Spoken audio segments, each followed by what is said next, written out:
everybody, and welcome back to another session with Dr. Papori Barooah.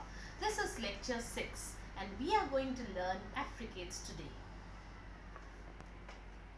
So what are basically the affricates? The affricates are formed by joining together two phonemes, and hence we have two elements in an affricate. The first one is necessarily formed by a plosive and the second one by a fricative. So let us now talk about the characteristics of the affricates. Firstly, as I said, the affricates are formed by joining together two phonemes or two phonemes coming together. Secondly, there are two affricates in the English language. They are ch and j. Ch as in church, j as in jam. Thirdly, the sound begins, as I said, with a plosive and ends with a fricative. Fourthly, we have the stricture of complete closure and sudden explosion. Now, as we draw the articulation of the affricates, you'll come to know how this happens. But just to give you an overview, when we talk about an affricate, we have the plosive part, which is complete closure, and the fricative part, which is when we talk about the fricative, there is friction, audible friction in the production of the fricatives, and the articulators are very near each other. But when we are talking about affricates, we have complete closure of the articles. They are in complete contact, but they gradually release, like ch, like that. Let us now just talk about the articulation and what are the articulators involved in the production of the affricates there. During the articulation of the affricates, these are the articulators involved. That means which are the organs of speech used during the production of the articulation or production or articulation of the affricate. Tip of the tongue, the blade of the tongue, the front of the tongue, the rims of the tongue, that is the sides of the tongue, the upper alveolar ridge, that is back side, a little behind. It starts from the alveolar ridge but continues towards the back part, the side teeth and the hard palate. So it is like it covers up quite a lot, and hence we give the name palato-alveolar to the affricates. Now let us go and study the articulation, or how we can draw the articulation of the affricates in the English language. Let us try and draw the affricates in the English language. In the English language, there are two affricates. Now the affricates are ch and j. Ch as in church and j as in jam. Now, if you look at the affricate, we have two phonemes coming together. The first phoneme is t. This is the plosive phoneme there, the normal plosive, alveolar plosive that we have. And the next one is a sh. They are in contact with each other. Now, the sh is a fricative. So, when we are pronouncing the affricate ch, we have first of all one element is the plosive and the second element is the fricative. And similarly, when we talk about j, the first one is a d of the plosive, that is t d, that we have the alveolar plosive, and then we have the j of the fricative, and this is the post-alveolar fricative that we have. Now let us try to draw it, the articulation of the affricates ch and j. So we'll start normally and we'll go this way till the upper front teeth.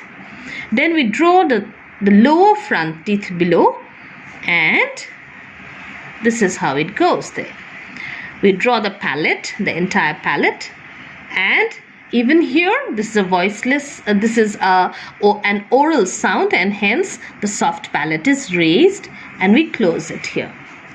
Now when we tell ch, we have the contact of the articulators behind, in fact, on the alveolar ridge only, but towards the back side of the alveolar ridge between the post and the alveolar, and hence this is the tip and blade of the tongue in contact with the little back side of the alveolar ridge, and hence when we tell t and sh together, it is ch, ch. We have a complete contact, but we have a gradual release. Like we tell t and sh together, ch, ch. You need to try and tell it out on your own to understand and feel the affricate in your tongue there. And what happens is there, we'll just finish the drawing there, and then this is the glottis there, the vocal cords there, and we're pronouncing the ch. What happens is that the air from the lungs comes out with a pulmonic egressive airstream mechanism. It goes out through a wide glottis because the left hand side it's a voiceless sound. The air cannot go into the nasal cavity. The soft palate is raised. The air then goes out into the oral cavity. It cannot go out because the two articulators are in contact, the tip and blade of the tongue and the alveolar ridge, or little behind the alveolar ridge. And when the contact is gradually released, the air goes out with friction, and it's just like a fricative, and both the affricate and affricate is both the coming together of the plosive and the fricative, and it is ch, ch. Therefore, let us try and write down the three-term label for the affricate ch.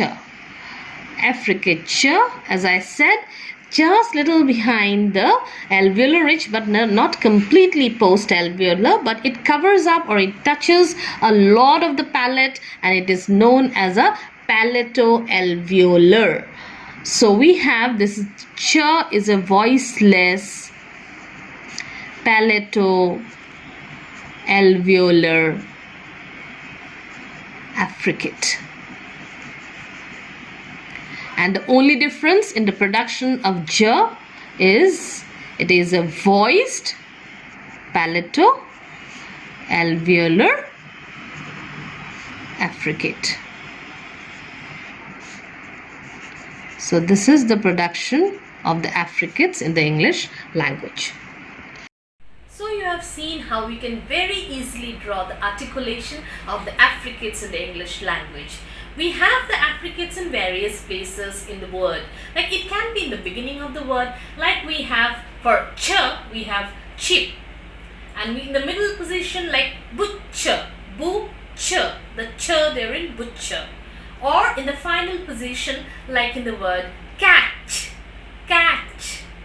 Similarly, for the j affricate, we have in the word, in the initial position, we have in the word jam, the thing that we normally all enjoy, and aged, jid, that sound there.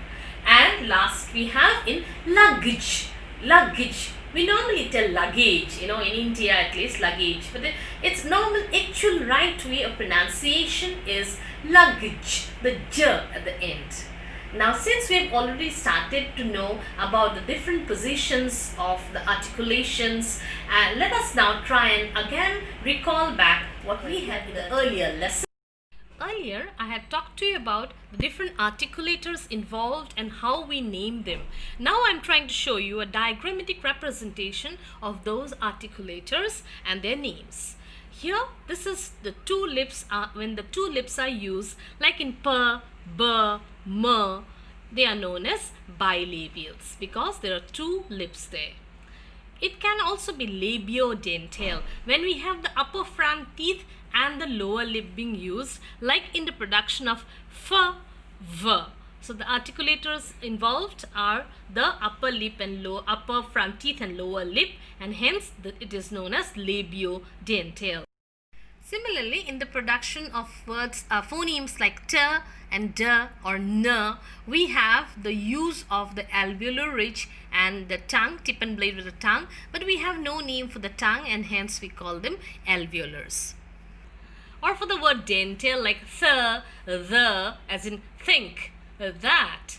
here we have the tip and blade of the tongue coming in very near the upper front teeth, and hence we call it dental. It's a good idea to know how to draw the different articulators used. Or say when we tell the semi-vowel ya, we have, they are known as palato-alveolar because they use some part of the alveolar ridge and almost the entire palate, so it is known as palato-alveolar. Now the next is the velar, when we use the soft palate as an articulator, like in k, g, or the nasal nga. Or when we talk about the use of the h is a voiceless fricative. It is produced in the glottis and hence it is known as a glottal. That was a lesson on the affricates in the English language. I hope you had a fun session and you understood the concept very well. Let's look forward to lesson 7.